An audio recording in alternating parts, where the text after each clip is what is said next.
Qual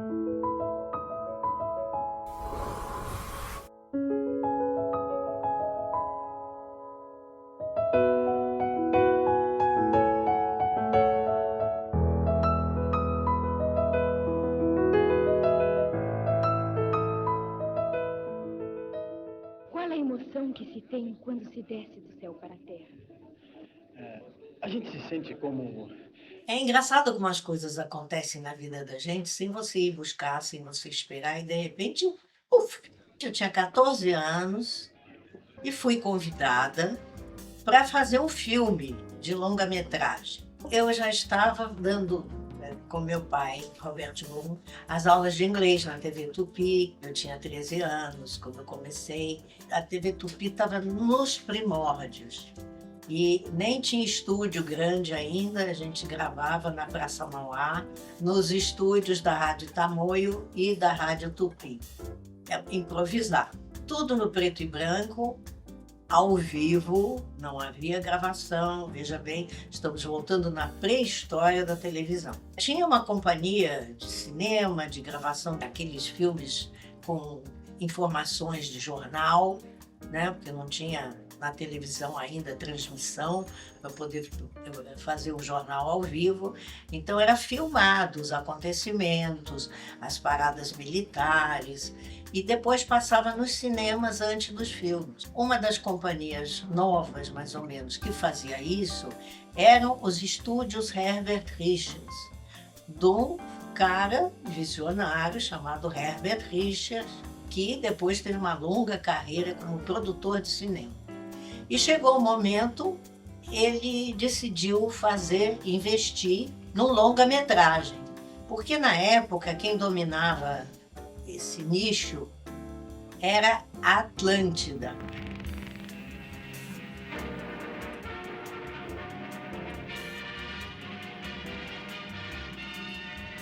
Fazia filmes, passava nos cinemas do Rio de Janeiro, com filas para comprar ingresso que davam a volta em quarteirões. O Herbert Richards viu que aquilo era um grande negócio. Vamos fazer um filme chamado Sai de Baixo, um filme que conta o treinamento dos paraquedistas do Rio de Janeiro. Tá, e vamos fazer disso uma comédia.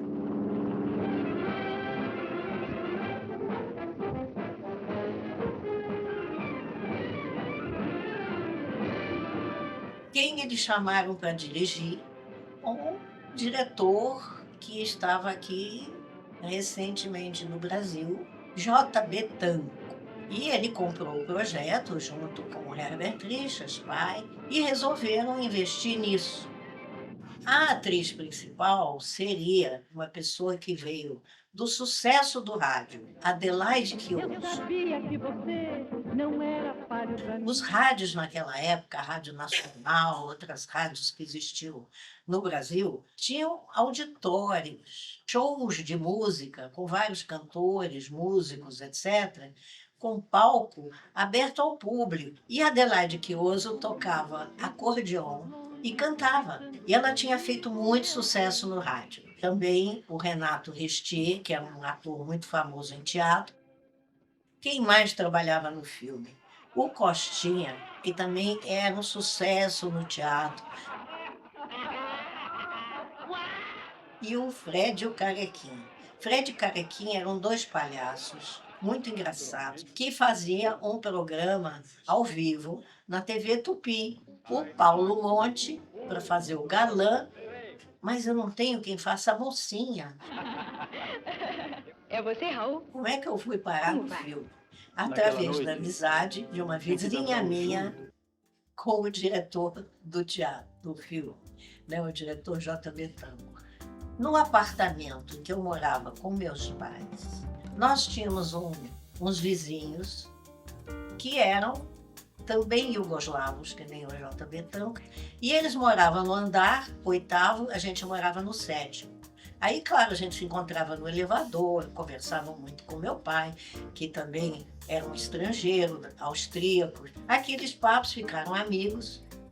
E aí a Trude Lorer, que era amiga do J.B. Tanco, ela falou, olha, tem uma moça no meu prédio que é uma menina, adolescente e tal, mas ela é muito bonitinha e ela faz umas coisas na TV Tupi e tal. E perguntaram para os meus pais, meu pai e minha mãe, se eles me davam permissão de eu ir fazer um teste. E eles deram. Eu fui fazer o teste como o J. Betão, fazendo algumas cenas que o personagem faria no filme. E o meu teste foi aprovado, e eis que eu, atrizinha mais ou menos, né, que estava nas aulas de inglês, fazendo pequenas cenas em inglês, com os alunos do papai, passei. E aí assinamos contrato e tal, fui fazer os filmes.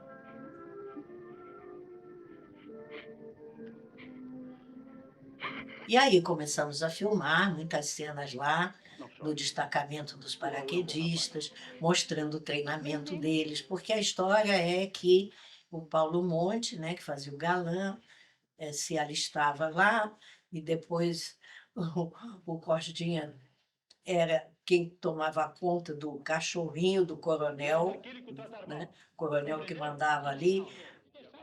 O Renato Restier fazia lá o chefão, o capitão, né, que pegava os recrutas, o Fred e o Carequinha, que não acertavam nada, e o Paulo Monte castigava e botava para fazer 200.000 flexões, aquelas coisas.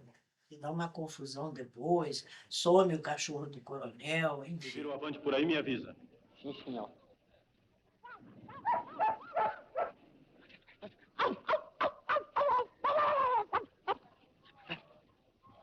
Palhaçada é essa? É que eu tô chamando o cachorro.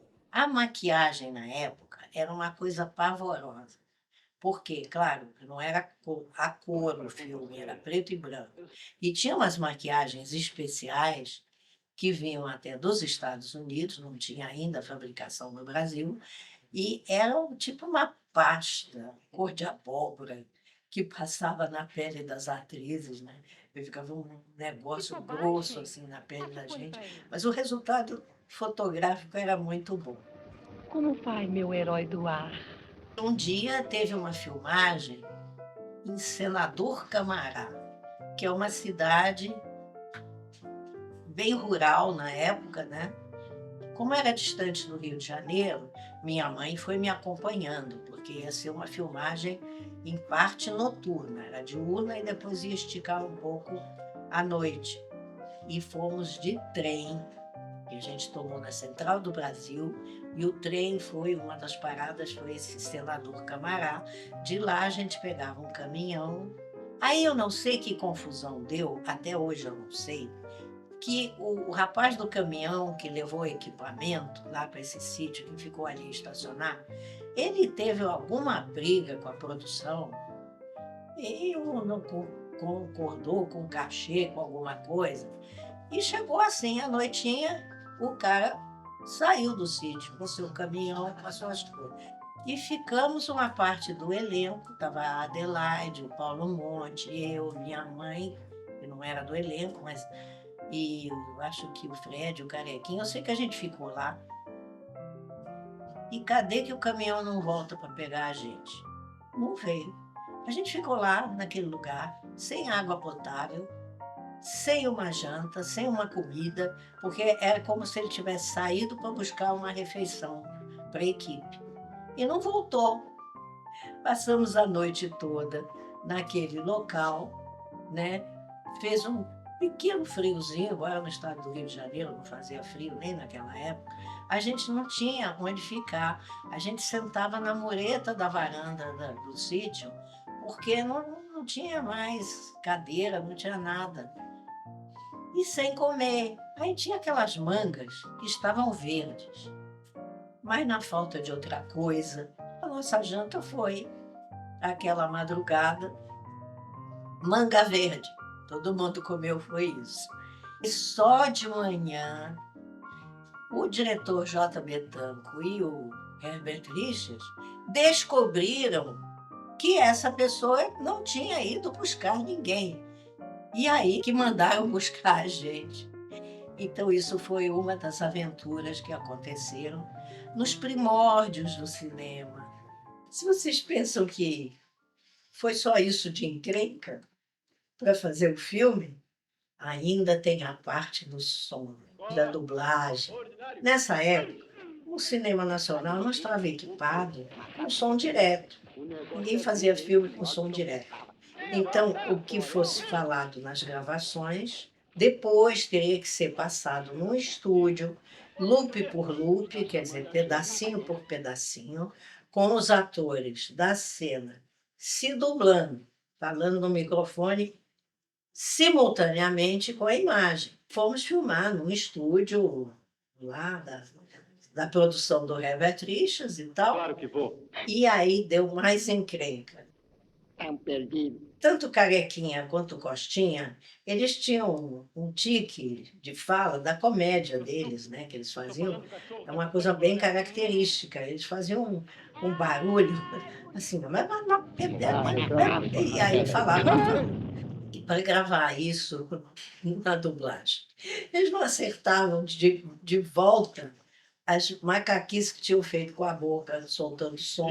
Então era um sofrimento. Carequinha, você ouviu o que eu disse? Sim, senhor. Compreendeu? Compreendi, mas não entendi. Eu tive tanta facilidade que o diretor J.B. Tanco falou: Norma, você nunca fez dublagem, você nunca fez cinema, como é que você faz isso assim tão automaticamente? Acontece que eu tinha uma memória fantástica. E eu lembrava, meses depois da gente ter feito o filme, eu lembrava perfeitamente da minha entonação e das palavras que eu falei na hora da gravação do cinema. Isso é apenas uma brincadeira. Eu vi muito bem sua brincadeira. Vamos, me dá um sorriso. Eu prometo que isso não acontece mais. Não, não quero. Vamos, Renata, fica. Vamos dançar. Vamos lá dentro. Não, eu vou embora. Eu olhava na tela, tinha que sincronizar no começo, também não tive dificuldade, e eu falava igual, as mesmas falas que eu falei na hora da filmagem e na mesma entonação, no mesmo ritmo. Então saía quase de primeira. Uai, É mesmo. é vigente, pô. Finalmente, o filme foi montado, com som e tudo, do jeito que pôde ser, mas que foi caprichado. E aí também, o que aconteceu? Foi um sucesso nos cinemas, estrondoso, maravilhoso. Foi um grande, grande, grande sucesso. Então eu tive a boa sorte disso acontecer na minha vida. E foi assim que eu comecei minha carreira cinematográfica. Eu gravei e filmei quando eu estava com 14 anos e o filme foi lançado quando eu tinha 15. Assistam que vale a pena para ver um pouco. Tem como eu pra não errar. Sai de baixo que aí vem paraquedista. Sai de baixo, sai de baixo.